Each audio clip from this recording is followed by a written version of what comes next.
جس کا سر کاٹ رہا تھا وہ. اور مجھے اس چیز نے آج اتنا پریشان کیا کہ میں اس پہ بات کرنے کے لیے یہاں پہ لائیو آ گیا. لکھ بھی سکتا تھا، ٹھیک ہے، کالم کی شکل میں لکھتا اور پھر میں اس کو سوشل میڈیا پہ ڈال دیتا، اخبار میں ڈال دیتا. لیکن یہاں پہ بات کرنے کا بیسیکلی مقصد یہ ہے کہ زیادہ تر لوگ جو ہیں وہ سوشل میڈیا سے اٹیچڈ ہیں، تو زیادہ لوگوں تک شاید میرا پیغام چلا جائے.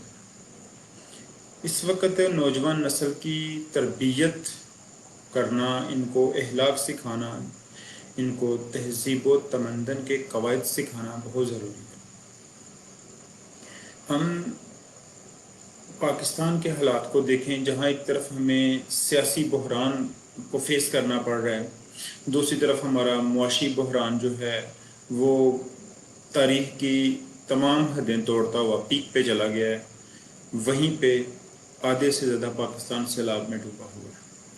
اور کیونکہ میں ٹیلی ویژن بہت زیادہ نہیں دیکھتا، تو میرے خیال سے جب بھی کبھی میں نے ٹیلی ویژن آن کیا ہے، دیکھا ہے، تو اس کے اوپر صرف یہی کہ وزیر اعلیٰ کا آج جو پنجاب کا وزیر اعلیٰ وہ کون ہے، آج اسپیکر کون بنے گا، آج فلاں کیا ہوگا، سوائے 2-3 جماعتوں کے، پولیٹیکل جماعتوں کے لڑائی جھگڑے کے، مجھے ٹیلی ویژن کے اوپر، الیکٹرانک میڈیا کے اوپر کسی قسم کی کوئی ایسی خبر نہیں دکھائی دی.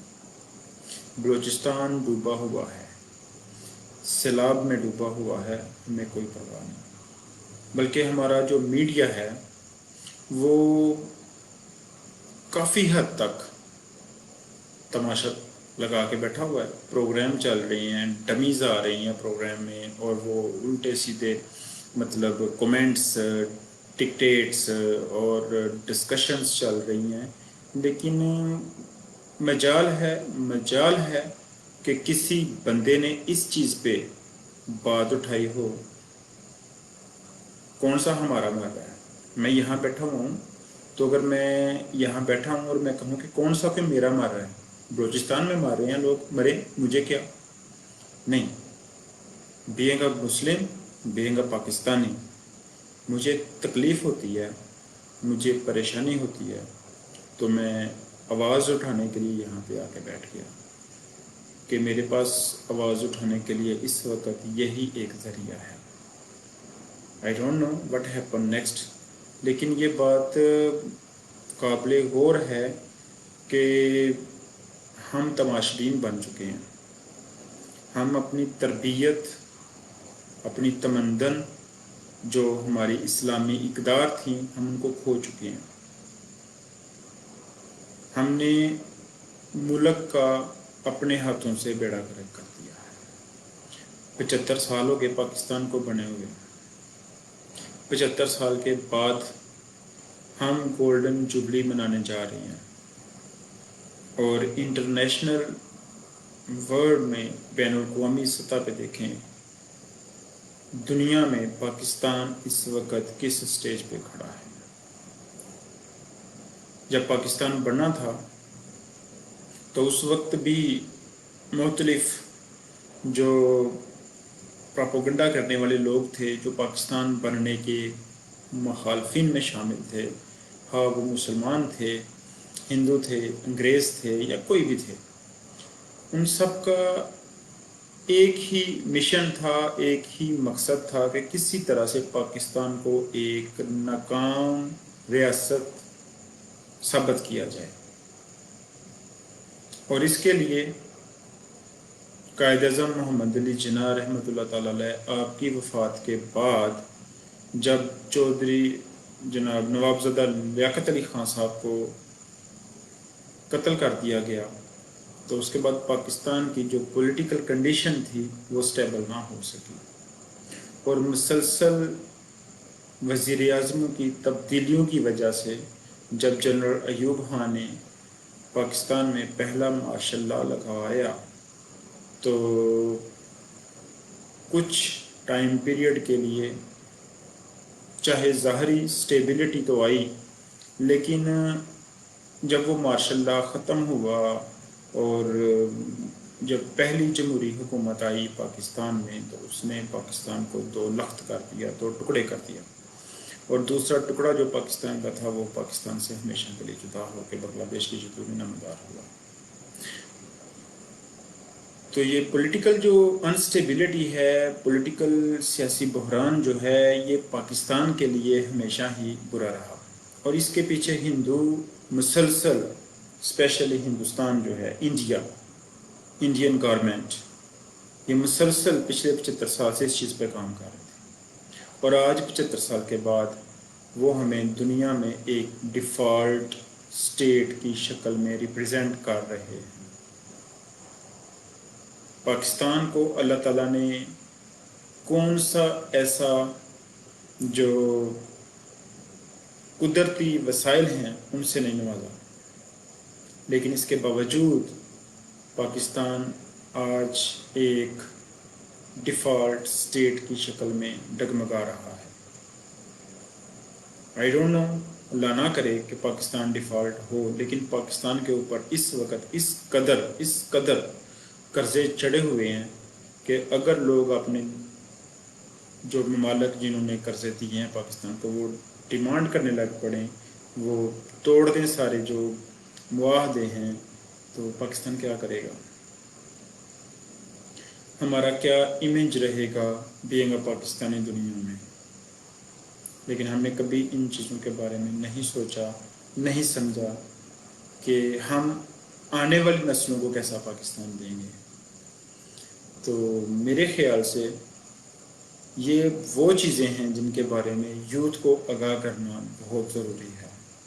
ہماری یوتھ ان چیزوں سے قطعاً کسی چیز کے بارے میں آگاہ نہیں، صرف آئی گئی دیکھ کے جس طرح کہ کل پرسوں ایک نوجوان لڑکے کی میں ویڈیو دیکھ رہا تھا، جس سے کوئی بندہ انٹرویو کر رہا تھا، روڈ کے اوپر نکل آتے ہیں یوٹیوبرز وغیرہ اور ٹیلی ویژن چینلز کے لوگوں کے ویوز جاننے کے لیے کہ جی آپ کس کو سپورٹ کر رہے ہیں، آپ کس کے ساتھ ہیں۔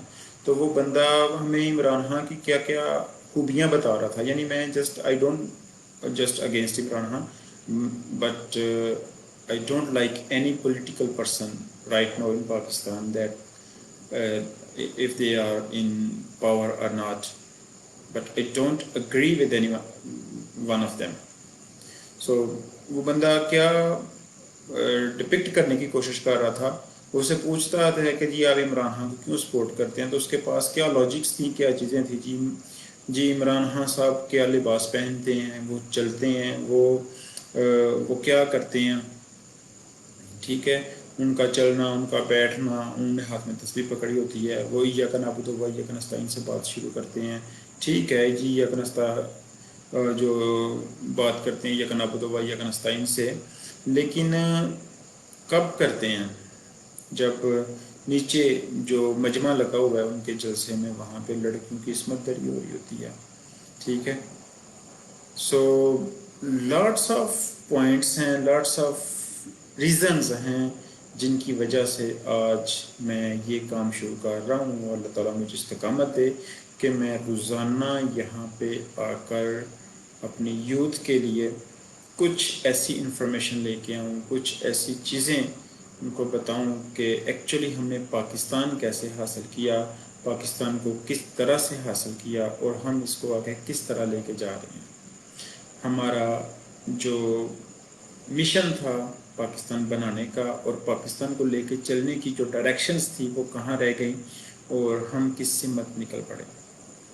سو I request to all of you my brothers who are watching right now کہ میری ویڈیو کو یار شیئر کر دو، دوسرے لوگوں کے ساتھ شیئر کر دو، تاکہ میرا یہ پیغام زیادہ سے زیادہ لوگوں تک پہنچ سکے، اور میں کوشش کروں گا کہ آنے والے دنوں میں پاکستان کی تاریخ سے ایسے واقعات آپ کے سامنے لے کر یہاں پہ حاضر ہوں کہ کم از کم وہ تمام نوجوان جو جسٹ ظاہری حلیے کو دیکھ کر کسی کو اپنا لیڈر بنا لیتے ہیں، اور جسٹ اپنے شغل کے لیے موج مستی میں آ کر کچھ ایسی ایکٹیویٹیز کر گزرتے ہیں جن کے لیے تا قیامت ان کو ان کا خمیازہ بھگتنا پڑ سکتا ہے۔ کائنڈلی ان چیزوں پہ غور کریں. ٹھیک ہے, آئی ہیو ٹو ڈسکس. کچھ دیکھنا پڑے گا, کچھ کرنا پڑے گا. غصہ بھی ہوتا ہے اور پریشانی بھی ہوتی ہے, لیکن اس کا حل تلاش کرنا پڑے گا. تو میرے خیال سے آج اس وقت یہاں پہ ہم لوگ یہ جو اپنا ایک سلسلہ شروع کرنے جا رہے ہیں, آج کی نشست یہیں پہ ختم کرنے کی کوشش کرتے ہیں. اور کل انشاءاللہ سب سے پہلی جو ہماری گفتگو ہوگی وہ اسی حوالے سے ہوگی کہ پاکستان کیسے حاصل ہوا تھا اور کیوں حاصل ہوا تھا. اور انشاءاللہ تعالیٰ اگر اللہ تعالیٰ نے توفیق دی اور مجھے استقامت دی کہ میں یہاں پہ رہ کے کام کر سکوں اس چیز کے اوپر, تو میں ڈیفینیٹلی آنے والے دنوں میں تاریخ پاکستان کے حوالے سے, پاکستان کے اچیومنٹس کے حوالے سے بات کروں گا. اور کم از کم آپ کو بتاؤں گا کہ لیڈرشپ جو ہے وہ کس ڈائریکشن میں جا رہی ہے. ابھی کے لیے سب لوگ لازمی دعا کریں کہ پاکستان کے حالات بہتر ہو جائیں, پاکستان میں اسٹیبلٹی آ جائے, پولیٹیکل اسٹیبلٹی آ جائے, اکنامک اسٹیبلٹی آ جائے. اور اس سے بھی بڑھ کر وہ تمام لوگ جن کے پیارے سیلاب میں بچھڑ رہے ہیں, ننھے بچے, چھوٹے چھوٹے بچے کہاں سے بہنا شروع ہوتے ہیں اور کہاں سے جا کے ان کی لاشیں درآمد ہوتی ہیں. بہت دکھ ہوتا ہے, بہت دکھ ہوتا ہے اس حالت کو دیکھ کر. لیکن یقین مانے کہ پاکستان کے میڈیا میں کسی بندے نے ابھی تک اس کے بارے میں آواز نہیں اٹھائی. اور کسی بندے نے اس کے بارے میں بات کیا کرنی ہے کہ پاکستان کے اندر پولیٹیکل لڑائی اتنی عروج پہ پہنچی ہوئی ہے کہ کوئی بندہ اس بارے میں سوچ ہی نہیں رہا کہ ایکچولی ہو گیا ہے. So I hope I will do something if you all are support me. Thank you. اللہ حافظ.